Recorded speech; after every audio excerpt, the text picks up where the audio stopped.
കേൾക്കാവോ? ഹലോ? കേൾക്കാം sir. So good morning. ഇന്ന് നമ്മൾ day 2 of ethics answer writing ആണ്.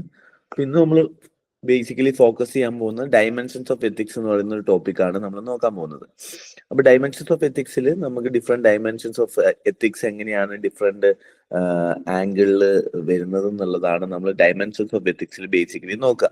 അപ്പം ഒരു സൊസൈറ്റിയിൽ എങ്ങനെയൊക്കെയാണ് എത്തിക്സ് വർക്ക് ആവുന്നത്, ഏതൊക്കെ ടൈപ്പ് ഓഫ് എത്തിക്സ് ആണ് നമ്മൾ ബേസിക്കലി നോക്കുന്നത്. ഇപ്പൊ ഇതിനകത്ത് ഫസ്റ്റത്തെ ഒരു ഡയമെൻഷൻ എന്ന് പറയുന്നത് ഡിസ്ക്രിപ്റ്റീവ് എത്തിക്സ് എന്ന് പറയുന്നത്. ഡിസ്ക്രിപ്റ്റീവ് എത്തിക്സ് എന്ന് പറയുമ്പം നമ്മൾ ഇതിനകത്ത് ആ വേർഡ് തന്നെ നോക്കിക്കഴിഞ്ഞാൽ അറിയാം ഡിസ്ക്രിപ്റ്റീവ് ആണ് അല്ലെ. അപ്പം ഇതിന്റെ ഒരു മീനിങ് എന്താന്ന് വെച്ച് കഴിഞ്ഞാൽ ബേസിക്കലി എങ്ങനെയാണ് പ്രാക്ടിക്കൽ ആപ്ലിക്കേഷൻസിൽ ഡിസ്ക്രിപ്റ്റീവ് എത്തിക്സ് പഠിക്കുന്ന ഒരു എന്താന്ന് വെച്ച് കഴിഞ്ഞാൽ പ്രാക്ടിക്കൽ ആപ്ലിക്കേഷന്റെ സമയത്ത് എത്തിക്സിന്റെ മോറൽ ബിലീഫ്സ് അല്ലെങ്കിൽ ആളുകളുടെ ലോസിന്റെ ബേസസ് ഇതിന്റെയൊക്കെ എന്തുകൊണ്ട് ഇതൊക്കെ നടക്കുന്നു, എങ്ങനെയാണ് ഇത് പ്രാക്ടിക്കലി എത്തിക്സ് അപ്ലൈ ചെയ്യുന്നത് എന്നുള്ളതിനെ പറ്റി പഠിക്കുന്നതിനാണ് നമ്മൾ ഡിസ്ക്രിപ്റ്റീവ് എത്തിക്സ് എന്ന് പറയുന്നത്.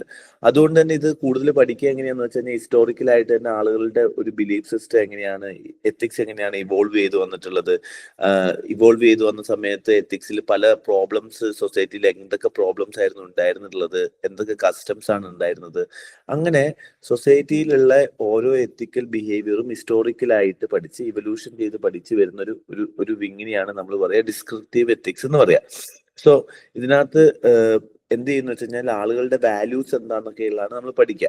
അതേപോലെ തന്നെ ഏത് ആക്ഷൻസ് ആണ്, എങ്ങനെയാണ് റൈറ്റ് ആക്ഷൻസ് എന്നുള്ളത് സൊസൈറ്റിയിൽ ആളുകൾ പറയാ, റോങ് ആക്ഷൻ എന്താണ് സൊസൈറ്റിയിൽ പറയാ എന്നുള്ള രീതിയിലായിരിക്കും ഡിസ്ക്രിപ്റ്റീവ് എത്തിക്സിന്റെ ഒരു രീതി എന്ന് പറയുന്നത്. സോ ഇവിടെ കൂടുതലായിട്ട് നോക്കുന്നത് ആളുകൾ എന്താണ് പ്രാക്ടിക്കൽ ആയിട്ട് എങ്ങനെയാണ് എത്തിക്കൽ കാര്യങ്ങൾ, എംപിരിക്കൽ ഇൻവെസ്റ്റിഗേഷൻ ആണ്, പ്രാക്ടിക്കൽ ആപ്ലിക്കേഷൻ ആണ്. മോറൽ ബിലീഫും ലോയിന്റെയും കസ്റ്റംസിന്റെയും ഒക്കെ മോറൽ ബിലീഫിനെ പറ്റി നോക്കുന്നതിനെയാണ് നമ്മൾ എംപിരിക്കൽ എത്തിക്സ് എന്ന് പറയുന്നത്. അതാണ് ബേസിക്കലി ഡിസ്ക്രിപ്റ്റീവ് എത്തിക്സ്. അതുപോലെ നമുക്ക് ഇന്ന് പഠിക്കാനുള്ള വേറൊരു ഏരിയയാണ് നോർമറ്റീവ് എത്തിക്സ് എന്ന് പറയുന്നത്. സോ നോർമറ്റീവ് എത്തിക്സ് എന്ന് പറയുന്നത് ബേസിക്കലി തിയറി ബേസ്ഡ് ആണ്. അതായത് നമ്മൾ കുറച്ചുകൂടി ചെയ്യുമ്പോൾ കുറച്ചുകൂടി ഡീറ്റെയിൽ ആയിട്ട് ഈ തിയറീസ് ഒക്കെ നമ്മൾ പഠിക്കണം. അതായത് എങ്ങനെയാണ് ഒരു സൊസൈറ്റിയിൽ തിയറീസ് എന്ത് ചെയ്യുന്നത് പ്രിസ്ക്രൈബ് ചെയ്യുന്നത്. ഇപ്പൊ നമുക്ക് ഓരോ തിയറീസ് ഇല്ലേ, ആ തിയറീസിന്റെ ബേസ് ചെയ്തിട്ടായിരിക്കും നമ്മൾ എത്തിക്കൽ ആക്ഷൻസ് എടുക്കുന്നത്. ഇപ്പം എങ്ങനെ ഒരു പർട്ടിക്കുലർ സിറ്റുവേഷനിൽ ആളുകൾ എങ്ങനെയാണ് ഒരു തിയറി എടുക്കേണ്ടത്. ഇപ്പൊ നമുക്ക് ഒരു എക്സാമ്പിൾ പറയുകയാണെന്നുണ്ടെങ്കിൽ ഇപ്പൊ ഡിയോണ്ടോളജിക്കൽ എത്തിക്സ് ഉണ്ട് എന്ന് വെച്ച് കഴിഞ്ഞാൽ ഡ്യൂട്ടി എത്തിക്സ് ആണ്. അതായത് നമ്മൾ ഒരു സിറ്റുവേഷൻ വരുന്ന സമയത്ത് ഒരു ഡിസിഷൻ എടുക്കുമ്പോൾ എന്തിന്റെ ബേസിൽ എടുക്കണം എന്നുള്ളതാണ്. അപ്പൊ ഡിയോണ്ടോളജിക്കാരാണ് പറയുമെങ്കിൽ അവർ പറയാ നമ്മൾ എപ്പോഴും എന്തിന്റെ ബേസിൽ എടുക്കണം, നമ്മൾ ഡ്യൂട്ടി, നമ്മുടെ വർക്ക് എന്താണ്, നമ്മുടെ ഡ്യൂട്ടി എന്താണ്, ആ ഡ്യൂട്ടി എടുക്കുക എന്നുള്ളതാണ് നമ്മൾ ചെയ്യേണ്ടത്. അപ്പം വെർച്യൂ എത്തിക്സുകാർ പറയുന്നത് വെച്ച് കഴിഞ്ഞാൽ there are certain quality virtues ഉണ്ട്, ആ വെർച്യൂസ് എന്താണോ ആ വെർച്യൂസ് ഫോളോ ചെയ്യുക എന്നുള്ളതാണ് നമ്മൾ ചെയ്യേണ്ടത്.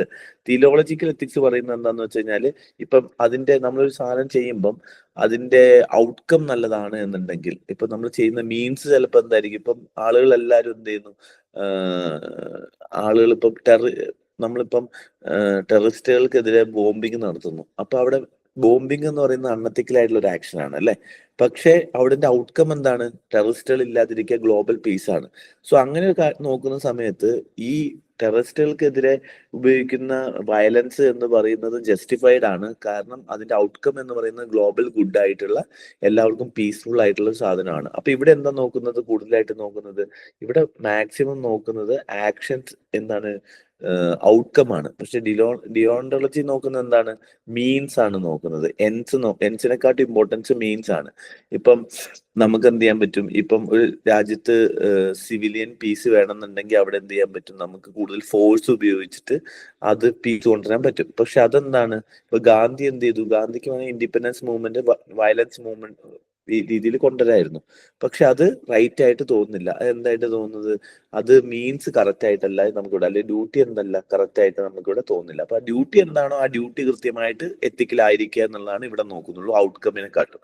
അപ്പൊ ഇതേപോലെ ഓരോ എത്തിക്കൽ സ്റ്റാൻഡേർഡ്സ്, നോർമേറ്റീവ് എത്തിക്സ് എന്ന് പറഞ്ഞു കഴിഞ്ഞാൽ എങ്ങനെയാണ് ഒരു പർട്ടിക്കുലർ സിറ്റുവേഷനിൽ ആളുകൾ ബിഹേവ് ചെയ്യേണ്ടത് എന്നുള്ളതും ഓരോ എത്തിക്കൽ സ്റ്റാൻഡേർഡ്സിന്റെ റൈറ്റ് എന്താണെന്നും റോങ് എന്താണെന്നുള്ളതും നോക്കുന്നതിനെയാണ് നമ്മൾ നോർമേറ്റീവ് എത്തിക്സ് എന്ന് പറയുന്നത്. സോ ബേസിക്കലി ഇതിന്റെ ഒരു റൂൾ എന്താണെന്ന് വെച്ച് കഴിഞ്ഞാൽ നമ്മൾ എന്ത് ചെയ്യണം എന്ന് വെച്ച് കഴിഞ്ഞാൽ ബാക്കിയുള്ളവർ നമ്മൾക്കോട് എന്ത് ചെയ്യണമെന്ന് നമ്മൾ പ്രതീക്ഷിക്കുന്നു. പഠിപ്പിക്കുന്നോ അത് തന്നെ നമ്മൾ എന്ത് ചെയ്യാണ്, നമ്മൾ അവരോടും ചെയ്യുക എന്നുള്ളതാണ്. ഫോർ എക്സാമ്പിൾ ഇപ്പം എല്ലാവരും എന്ത് ചെയ്യുന്നു, നമ്മളെ ചീത്ത വിളിക്കുന്നു, അത് നമ്മൾ അല്ലെങ്കിൽ നമ്മൾ ഇഷ്ടപ്പെടുന്നില്ല അത്. അപ്പൊ നമ്മളും എന്ത് ചെയ്യാൻ പാടില്ല, ആരെയും ചീത്ത വിളിക്കാൻ പാടില്ല എന്നുള്ളതാണ് നോർമേറ്റീവ് എത്തിക്സ് പറയുന്നത്. അപ്പൊ നിങ്ങൾ ഇന്ന് പഠിക്കുന്ന സമയത്ത് ഇതിന്റെ ജസ്റ്റ് ഒന്ന് എന്താണ് ഡിയോണ്ടോളജി, എന്താണ് തിയോളജിക്കൽ, എന്താണ് വെർച്വൽ എത്തിക്സ് എന്ന് ജസ്റ്റ് ഒന്ന് ഡീറ്റെയിൽ ആയിട്ട് നോക്കുകയും വേണം കേട്ടോ.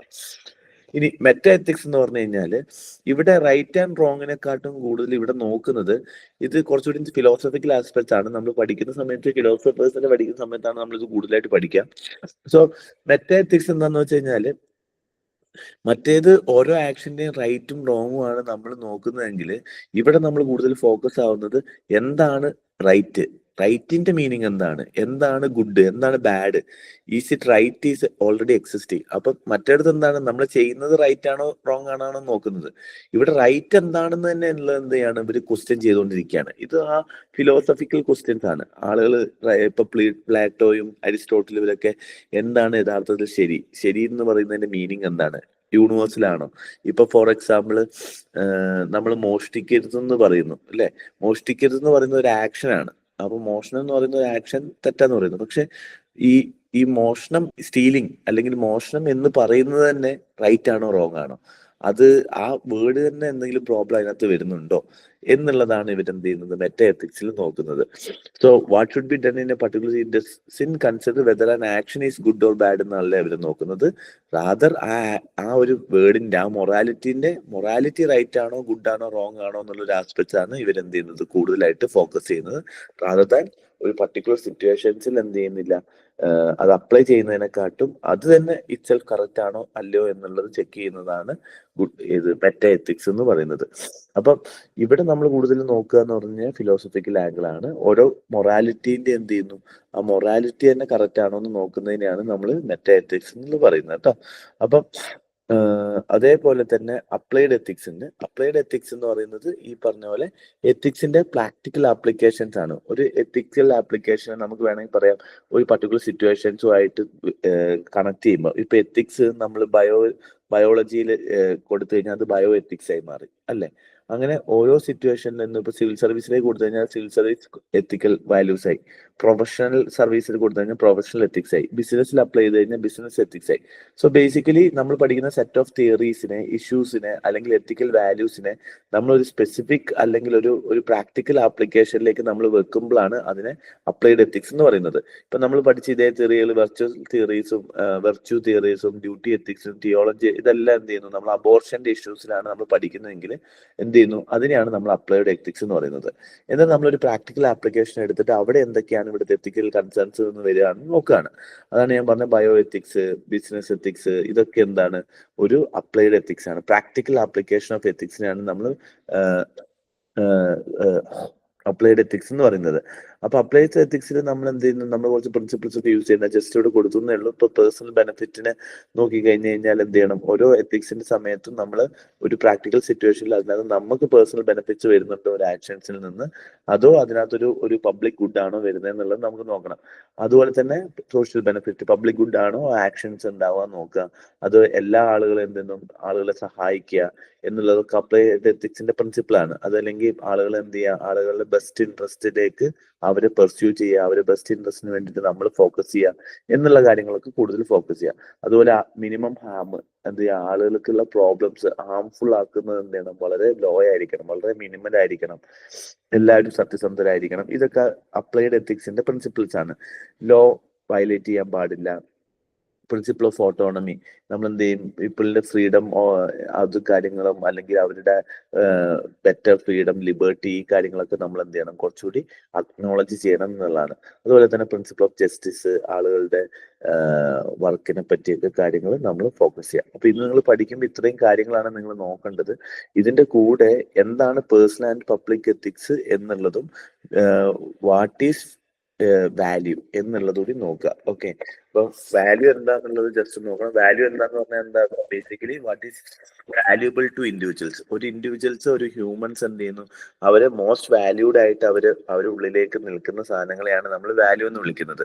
ഇപ്പം ചിലപ്പോൾ ചില ആളുകൾക്ക് നമുക്ക് പറയാൻ പറ്റും ഹാർഡ് വർക്കിംഗ് എന്ന് പറയുന്ന വാല്യൂ ആയിരിക്കും. അപ്പൊ അയാൾ എന്ത് ചെയ്യും, അയാൾ എപ്പോഴും ഹാർഡ് വർക്ക് ചെയ്തുകൊണ്ടേയിരിക്കും. അപ്പൊ വാല്യൂ എന്താണ്, what is the definition of value എന്നുള്ളത് ആൻഡ് മീനിങ് ഓഫ് വാല്യൂ എന്താണെന്നുള്ളത് ജസ്റ്റ് നോക്കുക. അപ്പം definition and meaning of values നോക്കുക. അതിനെന്ത് ചെയ്യണം, നിങ്ങൾ കുറച്ച് എക്സാമ്പിൾസ് കൂടി കളക്ട് ചെയ്യണം. വാല്യൂസിന് എക്സാമ്പിൾസ് ഒരുപാട് വാല്യൂസ് ഉണ്ട്. ഇപ്പം നമുക്ക് ഹോണസ്റ്റി ഒരു വാല്യൂസ് ആയിട്ട് നമുക്ക് കണക്കാക്കാൻ പറ്റും. അയാൾ എപ്പോഴും സത്യം പറയുള്ളൂ. So for him value means it is very valuable for that particular person എന്നുള്ളതാണ്. പാട്രിയോട്ടിസം വാല്യൂ ആയിട്ട് ആളുകളുണ്ട്. അപ്പൊ അയാൾക്ക് രാജ്യസ്നേഹം ഭയങ്കര കൂടുതലായിരിക്കും. അപ്പം എന്താണ് വാല്യൂ എന്നുള്ളതും വാല്യൂവിന് എക്സാമ്പിൾസ് എന്താണെന്നുള്ളതും നോക്കുക. എന്നിട്ട് വേറൊരു കാര്യം നോക്കേണ്ടത്, what is the difference between public ethics and private ethics എന്നുള്ളത് കൂടി ഒന്ന് നോക്കി വെക്കുക കേട്ടോ. Public ethics and private ethics എന്താണെന്നുകൂടി ഒന്ന് നോക്കി വെക്കുക. സോ അതിന്റെ പേഴ്സണൽ എത്തിക്സും പബ്ലിക് എത്തിക്സും തമ്മിലുള്ള ഡിഫറൻസസ് എന്തൊക്കെയാണ്, എക്സാമ്പിൾസ് കൂടി ഒന്ന് കളക്ട് ചെയ്യുക. സോ ഇത്രയും സാധനങ്ങളാണ് ഇന്ന് നിങ്ങൾ എന്ത് ചെയ്യേണ്ടത്, എത്തിക്സിൽ നിങ്ങൾ ഇന്ന് പഠിക്കേണ്ടത് കേട്ടോ. അപ്പൊ ഓൾറെഡി ഡിസ്ക്രിപ്റ്റീവ് എത്തിക്സ്, നോർമാറ്റീവ് എത്തിക്സിന്റെ ഒരു ബേസ് നമ്മൾ ഇവിടെ പ്രൊവൈഡ് ചെയ്തിട്ടുണ്ട്. അതുകൊണ്ട് നിങ്ങൾക്ക് അധികം വർക്ക് ചെയ്യേണ്ടി വരില്ല. ഈ ethical philosophies, deontology, virtual ethics എന്നൊക്കെയുള്ള ജസ്റ്റ് ഒന്ന് നോക്കി വെച്ചാൽ മതി. We have to study again. ഫിലോസഫേഴ്സിന്റെ ഭാഗം വരുമ്പോൾ നമുക്ക് ഇത് ഡീറ്റെയിൽ ആയിട്ട് ഒന്നുകൂടി നോക്കേണ്ടി വരും കേട്ടോ. ഇത്രയാണ് ഇന്ന് നിങ്ങൾ എന്ത് ചെയ്യേണ്ടത്, നോക്കേണ്ടി വരുന്നത്. ക്ലിയർ ആണല്ലോ? Okay okay. അപ്പൊ താങ്ക് യു. ഇന്ന് എന്ത് ചെയ്യാം, നിങ്ങൾ പ്രിപ്പയർ ചെയ്തതിന് ശേഷം ക്വസ്റ്റ്യൻ വരുമ്പോൾ അതിന്റെ ആൻസേഴ്സ് കൃത്യമായിട്ട് എഴുതാൻ വേണ്ടി നോക്കുക കേട്ടോ. ഓക്കെ, ഇന്നലെ ചെയ്തവർക്ക് എല്ലാവർക്കും ഇന്നലെ തന്നെ നോക്കി തന്നിട്ടുണ്ട്. ആരെങ്കിലും ഇനി നോക്കി കിട്ടിയിട്ടില്ല എന്നുണ്ടെങ്കിൽ ജസ്റ്റ് ഒന്ന് ഗ്രൂപ്പിൽ തന്നെ ഒന്ന് ഇൻഫോം ചെയ്യുക. അപ്പൊ നമുക്കത് ഇൻ കേസ് മിസ്സായി പോയിട്ടുണ്ടെന്നുണ്ടെങ്കിൽ മാക്സിമം എല്ലാം കറക്റ്റ് ചെയ്തിട്ടുണ്ടെന്നാണ് വിശ്വസിക്കുന്നത് കേട്ടോ. Okay, thank you. Thank you sir. Thank you, sir.